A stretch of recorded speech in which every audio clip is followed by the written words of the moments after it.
Hi welcome to public talk TV. ఈ రోజు political న్యూస్లో నేను మీ ఎం శ్రీనివాస్. ఈ రోజు మన ముందు ఉన్నారు పూసల సంఘం రాష్ట్ర ప్రధాన కార్యదర్శి గుండ్లపల్లి సత్యనారాయణ గారు. వారితో మన చిట్ చాట్. నమస్కారం అండి. గుండ్లపల్లి సత్యనారాయణ మీ పేరు, టైగర్ సత్యన్న మరి?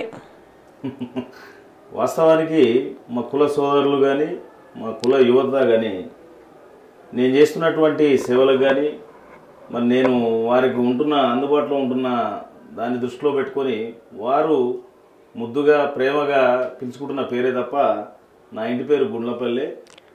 నేను టైగర్ని కాదు, నా ఇంటి పేరు కాదు, నా ఒంటి పేరు కాదు. అండ్ అదేవిధంగా మీరు ప్రొఫెషనల్లీ అడ్వకేట్, అంటే మీ సంఘానికి మీరు సేవ చేయాలని మీకు ఆ థాట్ ఎలా వచ్చిందండి? నిజానికి కూడా నేను అడ్వకేట్ కాక పూర్వము మరి మాది వాస్తవానికి నల్గొండ జిల్లా. మా తాతమ్మ కానించి కూడా నేను నెత్తిన గంప. మరి మా కులస్తులు మరి వాళ్ళు షికారు పోయేవాళ్ళు. వాళ్ళ స్థితిగతులు కానీ వాళ్ళ యొక్క సాధక బాధకాలు నా కళ్ళరా చూసినటువంటి పరిస్థితులు ఉన్నాయి. తర్వాత నేను విద్యార్థి దశలో మరి కొన్ని అంటే విద్యార్థి విభాగం నుంచి అంటే ఏబీవీపీ నుంచి కూడా నేను మరి కొన్ని ఉద్యమాలు చేయడం జరిగింది.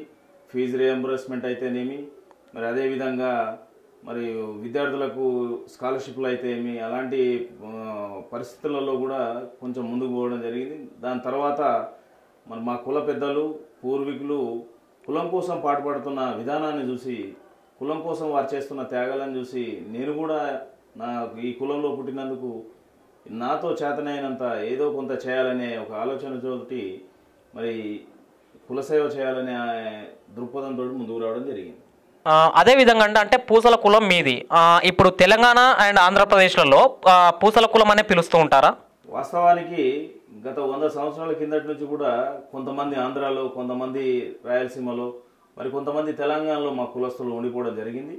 అక్కడున్న పరిస్థితుల నేపథ్యంలో తెలంగాణలో పూసల అని, రాయలసీమలో దాసరి అని, మరి ఆంధ్రాలో కృష్ణబల్జీ అని పిలుచుకోవడం జరిగింది. మాకు ముందు ఉన్నటువంటి పెద్ద మనుషులు, మాకున్నటువంటి కుల పెద్దలు ఈ విషయాన్ని గమనించి మనమంతా ఏకంగా ఉండాలనే ఒక దృక్పథంతో అందరినీ ఏకం చేసి పూసల దాసరి కృష్ణబలిజ అని ఒక పీడీకే అని ఒక గొడుక్కిని తెచ్చి, అంటే పీడీకే అంటే ఒక పిడికిలి అనేది తీసుకొచ్చారు. అదేవిధంగా ఈరోజు కూడా మీ అందరం కూడా ఆ దోవలోనే పోతున్నాం. వారికి దూర ప్రాంతాలు అయినప్పటికీ కూడా, వేరే ప్రాంతాలు అయినప్పటికీ కూడా వారికి మాకు సంబంధ బాంధవ్యాలు ఉన్నాయి. అందరం కూడా కలిసి పనిచేస్తున్నాం. అంతా కూడా మరి ఆ విధంగా ప్రభుత్వం నుంచి తీసుకోవాల్సిన పథకాల్లో అయితేమి, రాయల్టీలో అయితే అందరం కూడా కలిసి పోరాడుతున్నాము. అండ్ అదేవిధంగా ఇప్పుడు హైదరాబాద్ నడిబొడ్డులో జాంబాగ్లో పూసల పేరుతో ఉన్నారు. వాళ్లకు మీకు ఏదైనా సంబంధాలు ఉన్నాయా? లేదు, వాళ్ళకు మాకు ఎలాంటి సంబంధాలు లేవు. వాస్తవానికి వాళ్ళను మరి వేరే వేరే పేర్లతో, కొండకీళ్ళని ఇంకా వేరే పేర్లతో పిలుచుకుంటారు. కాకపోతే ఇప్పుడు వాళ్ళు మా పేరు చెప్పుకోవడంలో మరి వాళ్ళ ఉద్దేశం ఏందో మాకు తెలియదు. కానీ వాళ్ళకు మాకు ఎలాంటి సంబంధాలు కానీ, బాంధవ్యాలు కానీ, మరి ఉద్యమ నేపథ్యంలో కూడా మా కుల ఉద్యమ నేపథ్యంలో వాళ్ళు ఎన్నడూ కూడా మమ్మల్ని సంప్రదించింది లేదు, కలిసి వచ్చింది లేదు. అదేవిధంగా మీరు అంటే మీ కార్యవర్గం ఏర్పడిన తర్వాత మీరు సాధించినటువంటి ప్రగతి ఏమిటి? మరి మేము ఎన్నికైన తర్వాత మా అధ్యక్షులు వెంకట్ గారు వృత్తిరీత్యా జర్నలిస్ట్ అయి ఉండడం, మరి ఒక ప్రధాన కార్యదర్శిగా నేను ఒక న్యాయవాదిగా అయి ఉండడం, మరి మా కోశాధికారి దిలీప్ గారు ఒక యూనివర్సిటీలో ఉద్యోగస్తులు, అదేవిధంగా మరి మా వర్కింగ్ ప్రెసిడెంట్ ఒక కులస్తులలో అంటే ఇప్పటికే పొదుపు సంఘాలని కానీ, లోన్స్లలో కానీ అంటే గ్రౌండ్ లెవెల్లో పోయి ఇప్పటికే క్షేత్రస్థాయిలో ఉన్నటువంటి వ్యక్తి ఒక వర్కింగ్ ప్రెసిడెంట్గా మా కార్యవర్గానికి దొరకడం నిజంగా మా అదృష్టంగా భావించాం. దాని తర్వాత వాస్తవానికి గత 60 ఏళ్లలో మీరు చూసుకుంటే ఏ పూసల కులస్తుడు కూడా మరి నేను పూసలా అని చెప్పుకునే పరిస్థితి లేకుండే. మరి వాస్తవానికి ఊర్లలో దయనీయమైన పరిస్థితి. మరి వేరే అగ్రవర్ణాలు అయితేనేమి, వేరే కులస్తులు కూడా మరి మా కులస్తులను గౌరవించే పరిస్థితి లేకుండే. ఏళ్ళ మీద లెక్క పెట్టవచ్చు ఉద్యోగస్తులను కానీ, విద్యావంతులను కానీ. వారు కొంతమంది కులానికి సేవ చేసే ధర్మిలలో ఉన్నప్పుడు కొంతమంది వారికున్న పరిస్థితులలో, వాళ్ళకున్న కట్టుబాట్లలో వాళ్ళు చెప్పుకోలేని పరిస్థితి ఉండే. అలాంటి పరిస్థితిలో ఉన్నటువంటి కమ్యూనిటీని, అలాంటి పరిస్థితుల్లో ఉన్నటువంటి మా కులాన్ని మా అధ్యక్షులు వెంకట్ గారు అయితేమి, మా కార్యవర్గం అయితేమి మేమందరం కూడా మరి ఇలా కాదు, మరి మన కులస్తులను చైతన్యపరచాలి, మన విద్యార్థులను ఉత్తేజపరచాలి, మన యువతరాన్ని ముందుకు తీసుకుపోవాలనే ఆలోచనతోటి ప్రతి జిల్లాలో కూడా పూసల తల్లి ఆత్మగౌరవ సభ పెట్టడం జరిగింది. దానికి ఎన్నడూ రానటువంటి గల్లీ లీడర్ల కానించి మినిస్టర్ల దాకా కూడా అందరూ వచ్చే ప్రయత్నం చేసినాం. ఆ సభలలో మరి ఎమ్మెల్యేలను కానీ, ప్రజాప్రతినిధులను కానీ, మినిస్టర్స్ను కానీ మన పూసల తల్లి యొక్క బరువును వారికి తెలియజేయడం జరిగింది. ఈ అంశాలు మీరు చూసుకుంటే గతంలో మేము వచ్చిన తర్వాత మన గౌరవనీయులు స్పీకర్ మధుసూదనాచారి గారు కూడా మరి గంపనెత్తుకోవడం జరిగింది. మరి ఉప ముఖ్యమంత్రి గారు శ్రీహరి గారు కూడా మా గంపనెత్తుకోవడం జరిగింది.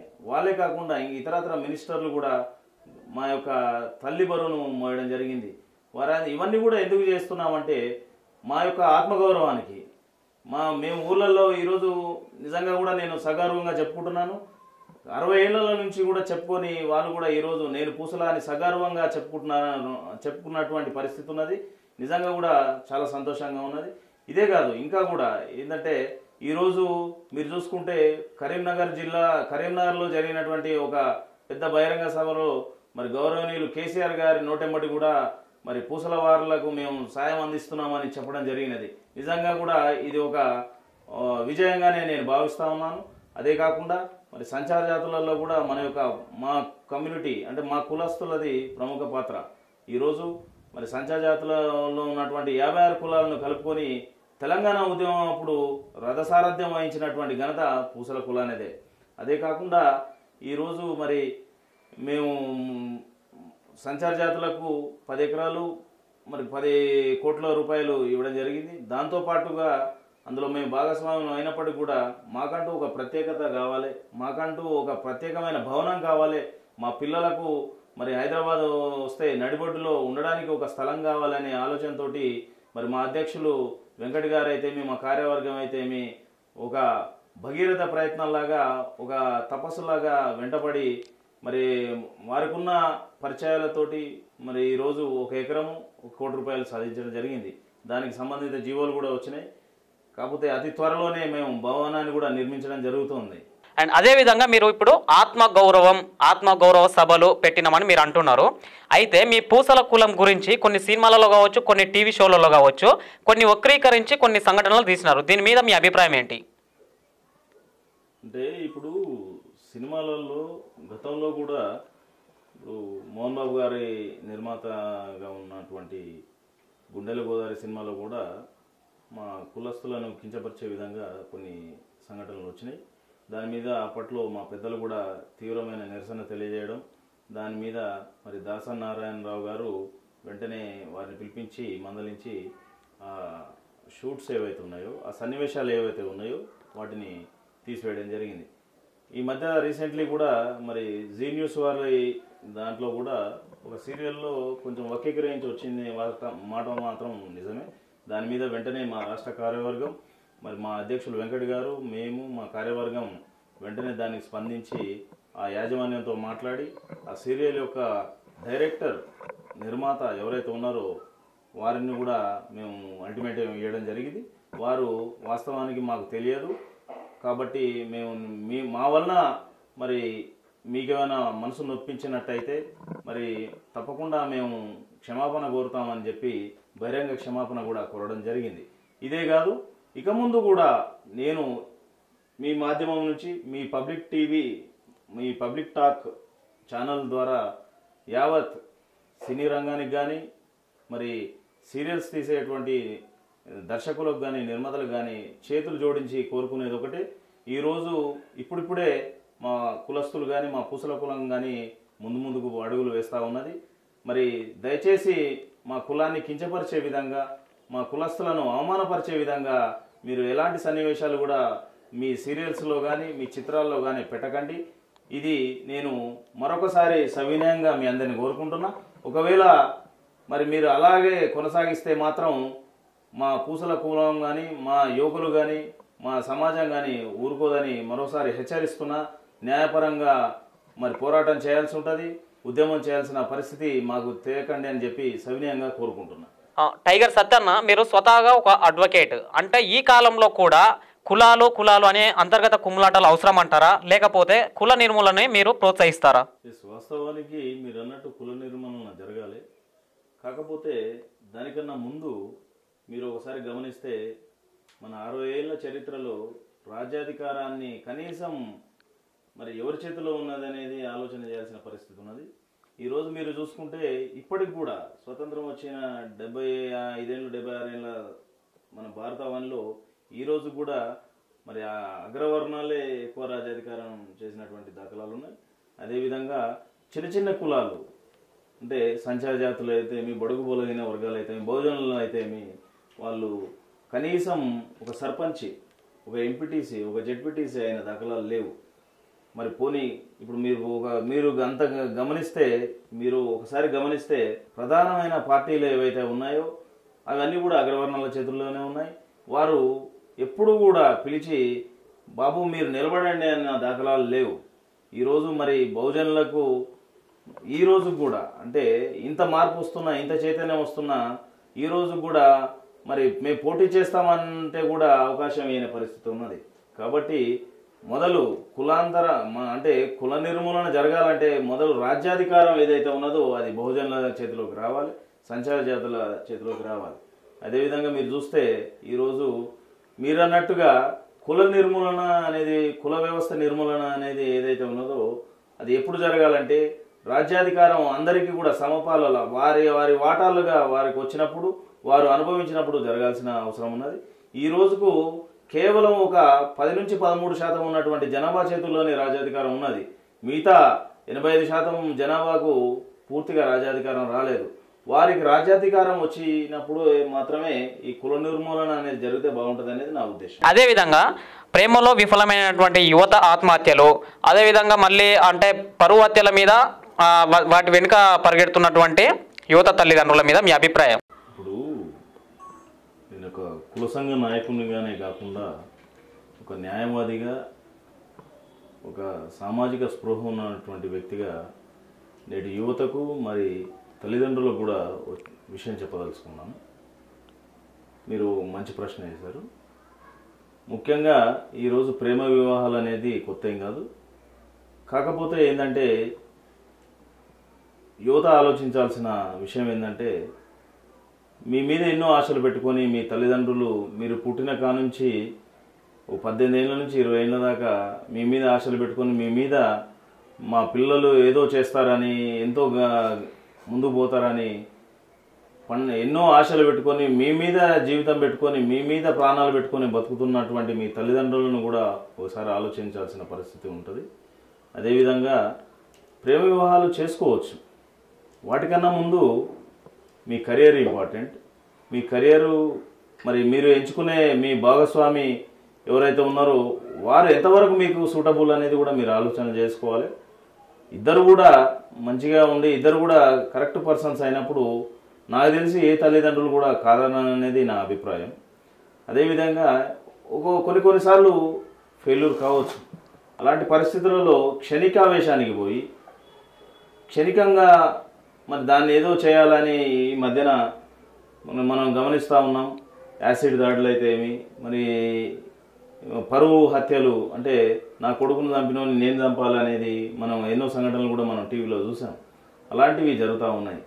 వాస్తవానికి ఏంటంటే ఒకసారి మీరు చేసే ముందు ఒక 5 నిమిషాల ముందు మీరు ఆలోచించుకోవాలి. మీ కుటుంబ సభ్యుల గురించి కానీ, మీ అన్నదమ్ముల గురించి కానీ, మీ తల్లిదండ్రుల గురించి కానీ ఆలోచన చేసుకొని తర్వాత మీరు ఒక నిర్ణయానికి వస్తే అప్పుడు మీకే అర్థమవుతుంది నేను చేయబోయేది పొరపాటు అనేది.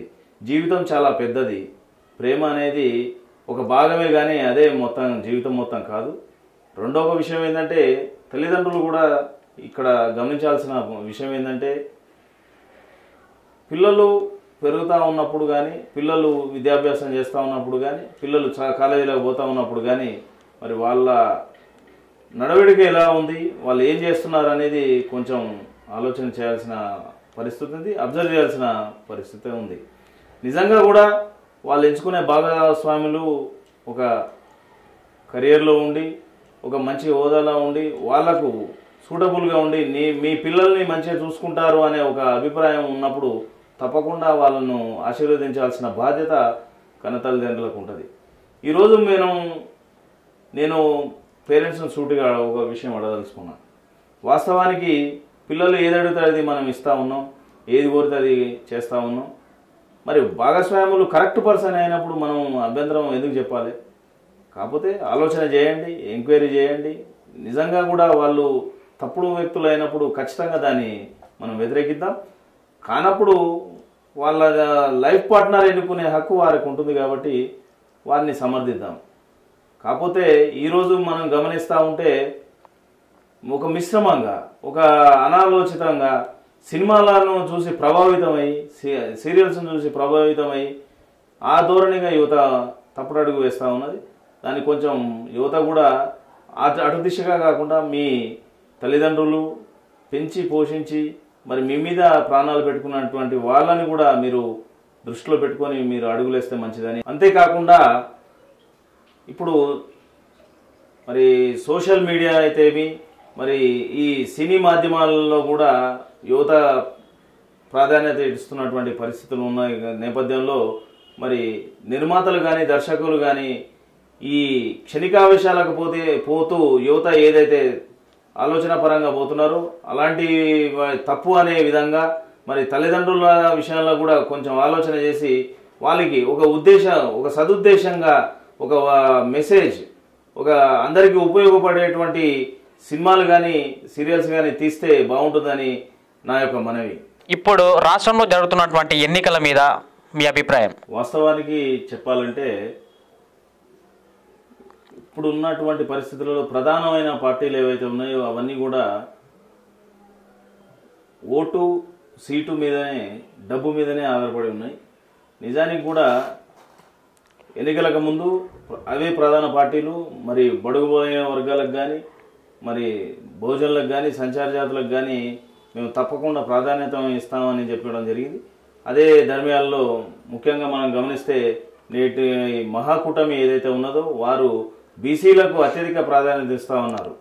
మరి అదేవిధంగా బీజేపీ, తెలంగాణలో ఉన్నటువంటి బీజేపీ కూడా మరి వారు సపరేట్గా ఒక సంచార జాతుల విభాగం అనేది ఒకటి పార్టీలోనే ఉన్నది.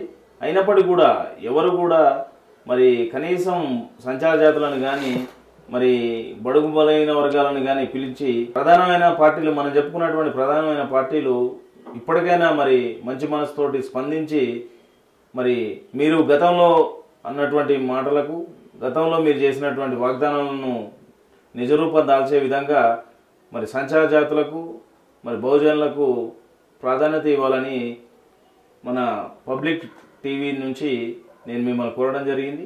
అదే థ్యాంక్ యూ అండి. మీరు అంటే వృత్తిపరంగా కానీ లేకపోతే సంఘానికి సేవలు చేయడంలో కానీ చాలా బిజీగా ఉన్నారు.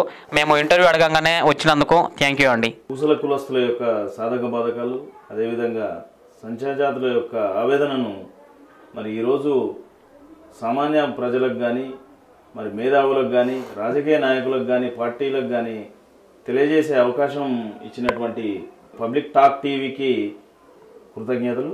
నమస్తే. Please subscribe to public talk TV. అంతేకాదు లైక్ చేయండి, షేర్ చేయండి, కామెంట్ కూడా చేయండి. ఇది సామాన్య ప్రజల TV, public talk TV. Hi అండి, నేను మీ జబర్దస్త్ ఆటో పంచ్ రాంప్రసాద్. నేను మీ వరలక్ష్మి. హలో అండి, నేను మీ సుడిగాలి సుధీర్. హాయ్ హలో, నేను మీ కామెడియన్ కుమార్ స్వామిని. హలో, నేను మీ జబర్దస్త్ ముక్కా వినాష్. హలో అండి, నేను మీ చిత్రలేఖ. హాయ్, నేను మీ మచ్చి మాధవి. నా పేరు Thadivelu. Please subscribe to public talk TV. Please subscribe public talk TV. Please subscribe public talk TV. Please subscribe to public talk TV. Please subscribe public talk TV. Please subscribe to public talk TV. Please subscribe to public talk TV. Tell me pretty lies, look me in the face.